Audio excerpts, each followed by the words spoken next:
અમદાવાદના ખોખરા વિસ્તારમાં આવેલી સ્કૂલમાં ધોરણ 8 અને ધોરણ 10ના વિદ્યાર્થીનો જે હત્યાનો મામલો હતો તે દિવસેને દિવસે ઉગ્ર બની રહ્યો છે। ત્યારે હવે આ મામલાની તપાસ ક્રાઇમ બ્રાન્ચને સોંપવામાં આવી છે।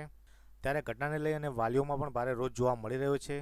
ત્યારે બીજી બાજુ હવે શાળાના સંચાલકોની મુશ્કેલીમાં પણ વધારો થઈ રહ્યો છે।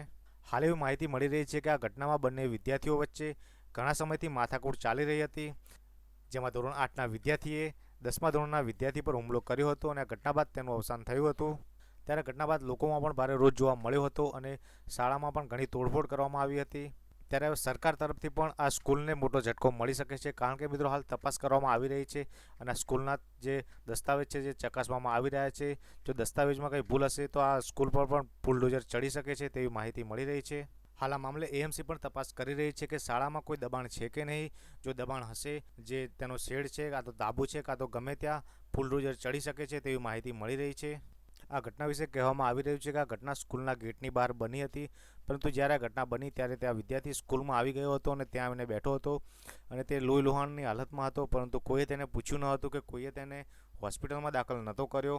જો આ વિદ્યાર્થીને ટાઈમસર હોસ્પિટલ પહોંચાડવામાં આવ્યો તો તેનો જીવ બચી શકત તેવું કહેવામાં આવી રહ્યું છે। તો મિત્રો, તમે આ ઘટના વિશે શું કહેવું છે તમે કોમેન્ટ કરીને જણાવી શકો છો।